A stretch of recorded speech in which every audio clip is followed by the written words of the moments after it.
Wala pong personalan, trabaho lang. Ang lahat ng maaapektuhan, pasensya na lang. Ako pong inyong lingkod, tagapanood TV. Welcome back po dito sa ating YouTube channel at Facebook page. Ngayong araw po ang ating gagawa ng reaction video ay galing po sa channel ni Ders TV. Nasa description po yung link ng kanyang channel para mabisita nyo rin po at masuportahan na rin. Pero bago po tayo magpatuloy, nais ko lang po kayong imbitahan, lalong-lalo na po sa mga bagong napadaan lang dito sa ating channel na wag po sanang kalimutan na mag-subscribe.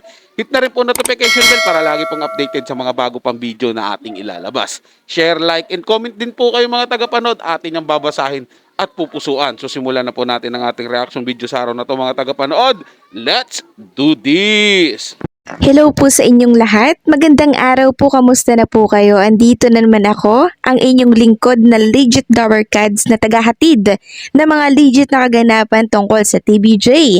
Kaya kung isa kayo sa hindi pa nakasubscribe sa ating channel, nako, i-click nyo na po ang subscribe at bell button dyan sa baba para pag may mga bago akong balita, ay mano-notify po kayo agad-agad. At bago nga po natin simulan ng balitaan, ay nais ko lamang pong magpasalamat sa inyong lahat sa walang sawa ninyong pagsuporta at pakikinig sa aking mga daily update.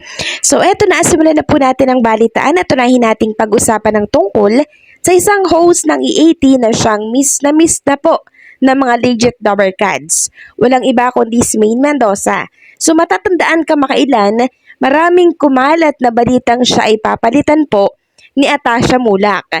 Ngunit, wala pa namang formal na pahayag ukol dito hanggat wala pong kumpirmasyon, wag muna tayong maniniwala dyan, okay? Dahil unang-una, si Maine po ay hindi mawawala sa poder ng TBJ. So maglalaylo lang siya pero hindi siya mawawala. Malinaw po yan sa mga sinabi niya nung mga nakaraang interview niya kasagsagan po ng issue ng TBJ at tape. Since marami pong nakakamiss dito kay Maine Mendoza ngayon, trending po siya sa Twitter kanina pa. May mga 1,000 na posts ata ito, no? At nang i-check ko nga po yung mga tweet ng netizen, panay pagkamis ang nilalaman ng post nila para po dito kay Maine Mendoza. So hiling po nila makita na daw si Maine Mendoza dyan sa E80 ngayong darating na week.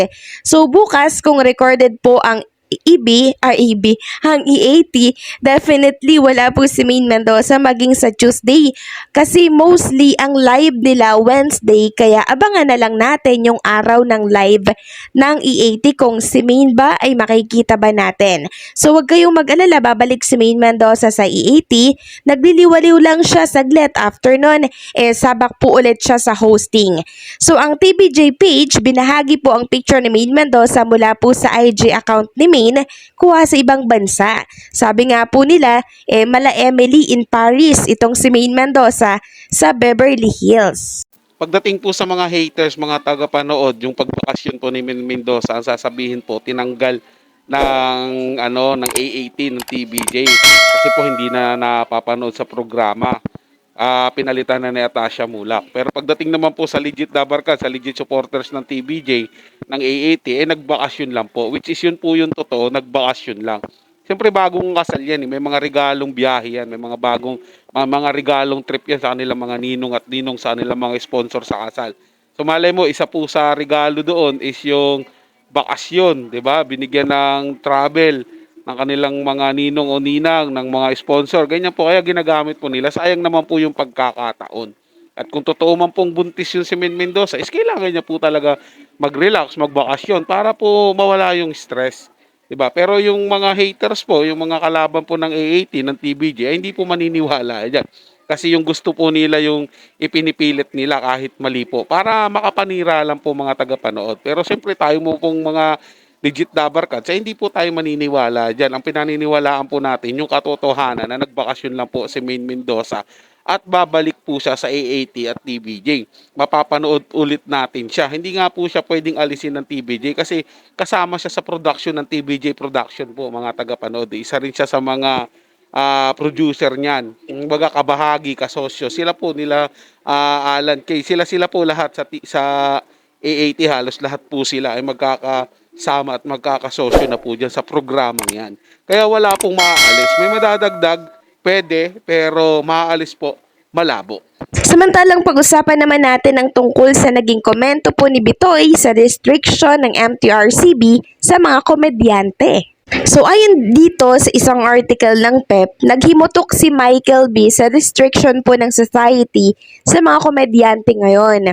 Nagbiro tuloy si Bitoy na sasabak na lang siya sa pagbabaseksi sa Viva Max. Sa tingin ba niya, kailangan pa ba ang Movie and Television Review and Classification Board MTRCB to police upang may check ang balance?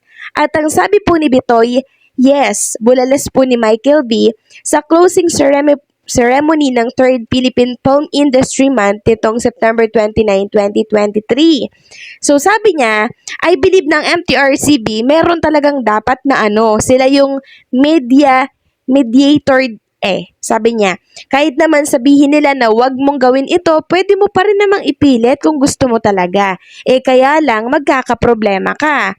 Online, hindi. Minsan nga, di ba, kahit online, sinasabi nila sa social media, sa online, sa YouTube, walang restrictions, pwede mong gawin kahit pero, nakakancel ka pa rin. So, ang na ngayon, nasa society na talaga yung control more than sa MTRCB. Nasa netizen, sila yung magsasabi kung ano talaga yung mga na-appreciate nila at hindi nila na-appreciate. Sila ang magsasabi kung ano ang nakaka-offend at hindi nakaka-offend. Ngayon, kung ikaw ay persistent talaga na komedyante and you want to prove a point, you will find a way para maipaalam sa mga tao, sa netizen at sa MTRCB na itong ginagawa ko hindi mali. There are ways. Mahirap yung dahil may personal biases ang mga tao. Umayon si Michael B, tama? Oo, kaya kailangan na ma-win over mo lahat ng puso ng mga tao. Doon pumapasok yung image mo, yung good character mo, and more often than not, pagkatotoo ka sa sarili mo, doon nila malalaman at doon ka nila susuportahan. So agree po ako sa sinabi nitong si Bitoy, ang dami nang namumuna ngayon sa society. Ang society po talaga yung kalaban dito, no? Kaya pag na-offend mo sila sa mga joke at binibitawan mo sa publiko, babatikusin ka, 'di ba? Minsan late na po nalalaman din ng MTRCB na may mali pala sa ganoong programa, kung di na po ng mga tao hindi po magba-viral, hindi po nila makikita. So minsan kasi may mga nakakalusot din sa monitoring team ng MTRCB, kaya yung kalaban talaga ng showbiz industry dito and syempre yung mga showbiz personality dyan ay yung society. Dahil namumuna lagi sila yung laging nakatutok sa mga programa dyan sa telebisyon. Diba? At para po ma-deliver mo yung joke mo, kailangan gumawa ng way na hindi sila ma-offend or else babatikusin or batikos ang aabutin mo sa mga taong yan, Yung mga piling nasa society lang yan, nakakala mo mga malilinis na tao, nakakala mo walang ginagawang masama. Yun yung mga nagbabantay ng mga kamalian ng mga nasa television nakakala mo sila yung perpekto at yung mga nasa showbiz, yung hindi. Hindi po mga tagapanood. Siyempre, hindi rin natin po masisisi yung mga ilang nasa society na ganun po yung gawin nila kasi merong iba din naman po na nasa showbiz. Talagang barubal din kung tawagin tsaka garapahalan din po kung tawagin.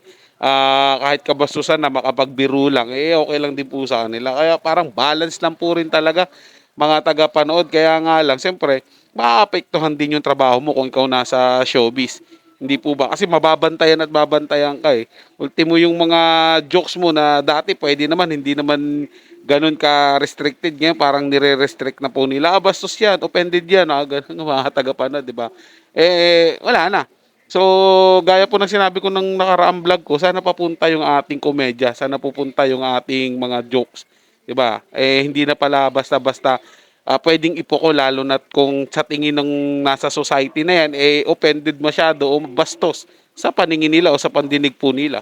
Hindi po ba? So, lalabas dyan mga tagapanood, yung mga jokes mo talaga is piling-pili lang. So, talagang laging wholesome at hindi offended at hindi kabastusan. So, yun po yung tingin ko mga tagapanood. So, kung paano nga naman, kung ikaw yung comedy mo is nasanay ka na medyo double meaning, medyo greeny, may pagka-green na joke, So wala ka na mga tagapanood. So kailangan mo rin talagang mag-adjust at mag-practice ng panibagong mong jokes na sa tingin ng society is matatanggap po nila. Kaya sangayon po ako sa opinion ni Idol Michael B, mga tagapanood na talaga nasa society na po yung control nasa kanila na po yung decision. Wala na po sa MTRCB dahil sila po talaga yung nangungunang nagrereklamo sa MTRCB, yung sinasabi ni Idol Bitoy na mga society o sino mang member ng society na yun. Pero para sa akin, yung sinasabi niyong mga society dyan, mga tagapanood, dyan po yung mga piling-piling tao na sa society lang na piling po talaga nila napakahulsam at napakalinis po nila at wala po silang baho sa kanilang mga katawan. So yun lang po mga tagapanood, nagustuhan nyo po yung paksang ating tinalakay sa araw na to. At kung kayo bago lang po na napadaan dito sa ating channel, huwag nyo po sanang kalimutan na mag-subscribe. Hit nyo na rin po notification bell para lagi po kayong updated sa mga bago pang video nating ilalabas. Share, like, and comment din po kayo mga tagapanood. Atin yung babasahin at pupusuan. So hanggang sa muli po, ito ang inyong tagapanood TV. Komento at opinion lamang. Wala pong personalan. Paalam po at mabuhay po kayong lahat.